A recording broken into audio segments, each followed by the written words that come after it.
Jermal, Michael Burry isn't just buying gambling stocks. He may be making a bet on regulation. The famed investor recently built positions in Flutter and DraftKings with roughly 60% of the trade in Flutter. His thesis, if prediction markets like Kalshi are forced to follow the same rules as sports books, licensed operators like FanDuel and DraftKings could regain a major competitive advantage. The timing is interesting too, as the World Cup is expected to drive nearly $3 billion in U.S. betting handle, about 3 times the 2022 total. But if prediction markets keep their regulatory advantage, that surge could benefit them instead. So the real math check is this: is Burry buying gambling stocks or buying time on a regulatory clock? What say you, Jermal? He could be buying time on regulatory clock. You could see where the thought process here is lying here. If he's getting long some of these stocks into these events, I could see that.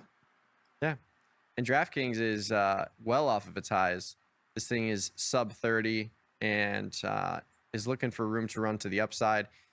Whenever I look at these things, I just look at implied volatility. I look at the probability of reaching certain levels if there's a certain call for like a price point.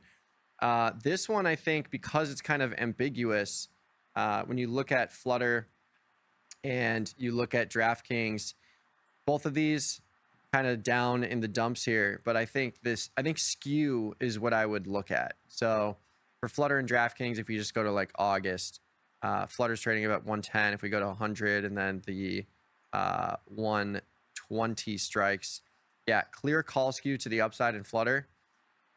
DraftKings, if we look at August, we're trading at 26. So if we go down to like the 20 and the 32 half, yeah, same story here. Twice as much premium on the upside on equidistant out of the money strikes for DraftKings, and not as much in Flutter, but still a ratio that's greater than 1 in terms of the out of the money call premium relative to the put premium. So I think the market is pricing in risk or velocity move to be to the upside here. And I think that is in line with this Burry bet. So what, he bought calls and a certain expiration? Do we know which one? I don't have the exact trade, but I can dig that up and we can look at that a little bit later today. Okay. But he bought calls. Yeah. The investment. He's betting on betting. Betting on betting. Yeah. But yeah, I think DraftKings. I mean, if you're in line with this, still DraftKings is so low in price relative to where it's been. If you just zoom out here, like it's trading at annual lows, close to it, 5 points off annual lows, and there's still decent premium here. It's not crazy. The 7-day cycle, you could do something like an in the money covered call if you're looking for a quick hit here, or if you go to August, you'll be in the earnings cycle. Well, yeah, go back to that August, because look at those August 30s. I mean, that has that open interest 49,000. I mean, that just tells you something right there that a lot of people are thinking the same way that he is, clearly. Yeah, 49,000 open interest calls here. These are only $1, so kind of a cheap way to play it. But yeah, I think you could, if you're trying to get in line with a trade like this, you could do something like sell a put here at 25 for $1.50, and then buy a call at the 30 strike, still collect 50 cents. I kind of like this, actually. Yeah. I'm going to table this for an opening trade on the open in about an hour here. But yeah, really interesting stuff. And we'll keep an eye on it, and we'll get the exact trade that he did if we can. And then, Flutter's less interesting to me just because they're not nearly as liquid as DraftKings. DraftKings, 20,000 shares traded today already. And Flutter only 3K shares, no weekly options expirations, which is always a red flag for me. It doesn't mean it's not tradable. It just means there's not a lot of people in here for them to open up weeklies. And that is reflected in the wider bid ask here. You got $2 wide bid ask spreads in August in Flutter, and you got 10-cent wide bid ask spreads in August in DraftKings. So I'm just going to go to DraftKings here, ignore Flutter completely. And I like the lower price point of DraftKings anyways.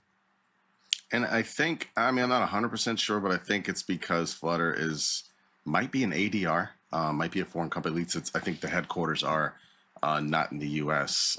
It may on some things say New York, but I think it was originally headquartered in Dublin, Ireland. And I think that's why it doesn't have weeklies. It's not as liquid in U.S. markets, which I think will be the opposite problem for SK Hynix somehow. Like, I'm pretty sure that's going to be very liquid. Yeah.